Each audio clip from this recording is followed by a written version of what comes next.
Bagaimana kabar kalian hari ini? Ibu berharap kita semua dalam keadaan sehat, dan walaupun belajar dari rumah, kita harus tetap semangat untuk menyambut pembelajaran hari ini.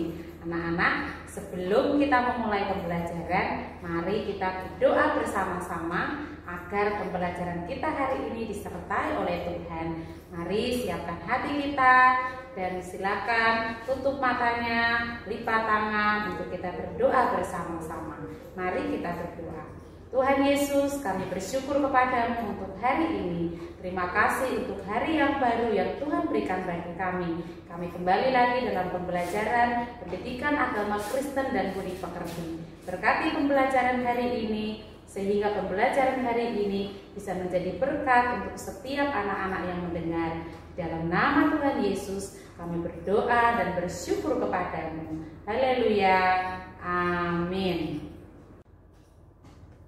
Anak-anak, hari ini adalah pelajaran kelas 2 Pendidikan Agama Kristen dan Budi Pekerti dalam pembelajaran 8 dengan judul Rukun dengan Tetangga. Anak-anak, hari ini kita masuk pada pertemuan kedua dengan tema Aku Sopan dan Ramah. Nah, sebelum kita melanjutkan pembelajaran, mari anak-anak siapkan alat tulis, buku, dan juga tidak lupa Pauline selalu mengingatkan untuk kita menyiapkan Alkitab.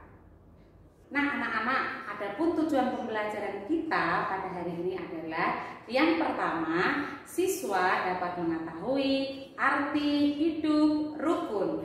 Yang kedua, siswa dapat menunjukkan perilaku yang sopan dan ramah dengan tetangga di lingkungan tempat tinggalnya. Baiklah anak-anak, kita akan masuk kepada tujuan pembelajaran kita yang pertama, yaitu apa arti hidup rukun. Siapa yang tahu anak-anak apa arti hidup rukun? Iya, pinter. Arti hidup rukun adalah saling hormat menghormati, saling menyayangi satu dengan yang lainnya walaupun kita berbeda latar belakang. Nah, ternyata anak-anak, hidup rukun itu adalah salah satu ciri dari bangsa kita, yaitu dengan semboyan Bhinneka Tunggal Ika. Anak-anak pasti tahu arti daripada Bhinneka Tunggal Ika, yang artinya berbeda-beda tetapi tetap satu jua. Nah, sebagai orang Kristen, kita diajarkan sama Tuhan Yesus untuk saling mengasihi, saling menolong, hidup rukun satu dengan yang lainnya. Kenapa? Karena Tuhan Yesus sudah memberikan contoh atau teladan bagi kita semua dengan Dia memberikan nyawanya menebus setiap dosa umat manusia tanpa membeda-bedakannya. Nah, hal itu bisa kita baca di dalam Alkitab kita yang terdapat di dalam Roma 15 ayat yang kelima sampai dengan ayat yang ke-7. Ayo anak-anak, kita bersama-sama membuka Alkitab dalam Roma 15 ayat 5 sampai dan 7, dan kita akan membacanya secara baik. Mari kita bersama-sama membaca Alkitab kita yang terdapat di dalam Roma 15 ayat yang kelima sampai ayatnya yang ke-7. Kita akan mulai dari ayat yang kelima.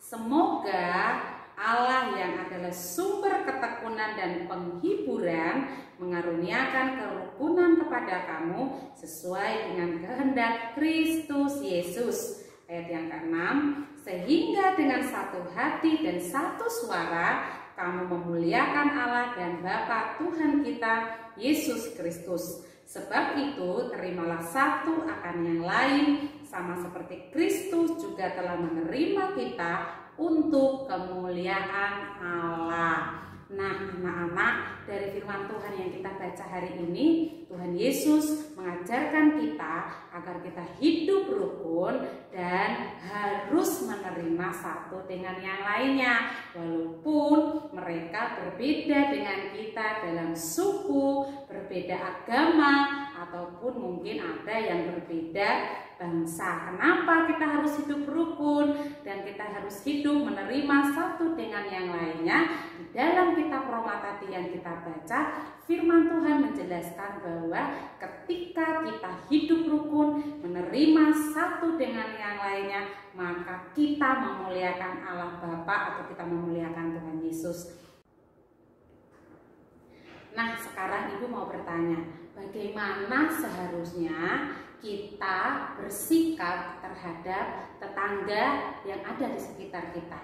Nah, anak-anak, mari membuka Alkitabnya di rumah masing-masing. Bisa dibaca di dalam 1 Tesalonika 5 ayat 13b dan Efesus 4 ayat 2 sampai ayat yang ke-6.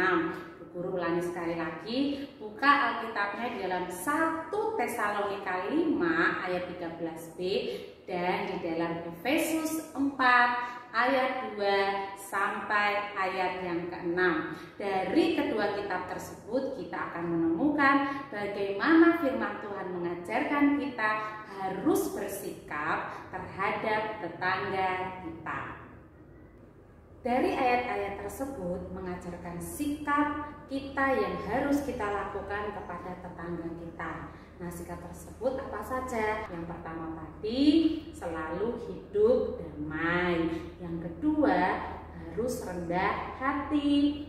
Yang ketiga, anak-anak harus lemah lembut, sopan, dan ramah. Yang keempat, anak-anak harus menunjukkan perbuatan kasih kepada semua orang tanpa membeda-bedakan. Nah, kerukunan itu akan ada dalam kehidupan kita dalam bertetangga ketika kita bisa menggunakan 3 kata ajaib. Ayo, siapa yang tahu 3 kata ajaib?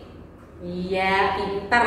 3 kata ajaib yang harus kita lakukan agar hidup bertetangga kita tetap rukun. Yang pertama, kita harus berani meminta maaf walaupun kita tidak salah. Yang kedua, kita harus berani meminta tolong ketika kita melakukan sesuatu kita tidak bisa sendiri atau kita tidak mampu. Dan yang ketiga, kita harus mengucapkan kata berterima kasih atau terima kasih. Ketika kita diberikan sesuatu sama orang lain, kita harus berani mengucapkan kata terima kasih. Nah, bagaimana kita harus bersikap terhadap teman yang tidak suka dengan kita atau tetangga yang suka menjelekkan kita? Jawabannya adalah kita harus tetap mengasihi mereka, berbuat baik kepada mereka, dan juga berdoa untuk mereka. Seperti yang tertulis di dalam Alkitab dalam Amsal 17 ayat yang ke-22. Firman Tuhan berkata, hati yang gembira adalah obat yang manjur, tetapi semangat yang patah mengeringkan tulang. Jadi Tuhan ingin kita selalu bergembira atau bersuka cita walaupun ada teman atau ada tetangga yang tidak suka dengan kita. Kenapa? Karena hati yang gembira itu adalah obat yang sangat manjur. Tuhan Yesus ingin anak-anak dan kita semua tidak menyimpan dendam kepada orang lain, tapi kita harus tetap berdoa, mengasihi mereka, dan juga berbuat baik kepada mereka. Kenapa? Karena ternyata di dalam bertetangga itu adalah rencana Tuhan supaya nama Tuhan dimuliakan melalui kehidupan kita. Jadi anak-anak, kesimpulan pembelajaran kita hari ini adalah Tuhan Yesus menghendaki supaya kita hidup rukun dengan semua orang tanpa membeda-bedakan. Amin. Mari siapkan hati kita bersama-sama untuk kita berdoa. Tutup matanya, lipat tangan, dan kita berdoa bersama-sama. Tuhan Yesus yang baik, terima kasih untuk hari ini. Kami sudah belajar bagaimana kami harus bersikap, hidup rukun dengan tetangga kami. Terima kasih kalau Tuhan memberikan tetangga di sekitar rumah kami dari berbagai suku, agama, dan bangsa. Ajari kami untuk tetap mengasihi, berbuat baik, dan saling tolong-menolong. Berkati anak-anak yang hari ini belajar dari rumah. Kami bersyukur kepadamu, di dalam nama Tuhan Yesus kami berdoa. Haleluya, amin.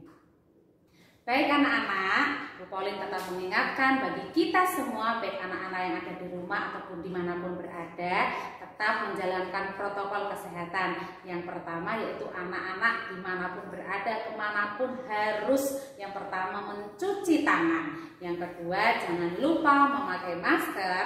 Dan yang ketiga, anak-anak harus menghindari kerumunan atau menjaga jarak dengan orang lain. Sampai di sini dulu pembelajaran kita hari ini.